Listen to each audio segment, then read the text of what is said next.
Hey everyone, welcome back to our channel. It's me Rose here. In this tutorial, I'm going to show you how to log into Banter Credit Card Account from your PC.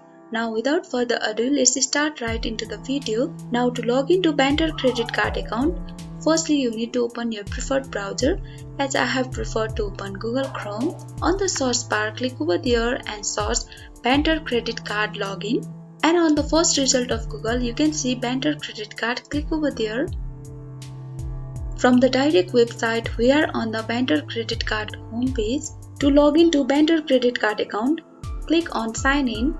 To log into your account, you will be required to enter your username and password, then click on Sign In.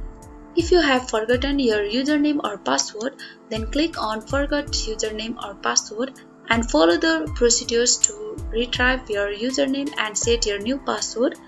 If you haven't created your Banter Credit Card account, then click on Register Now and follow the procedures to create your new account. And this is how we log into Banter Credit Card account from your PC. I hope this tutorial helped you, and if you are new to our channel, make sure to like, subscribe and hit the notification bell icon, and thanks for watching.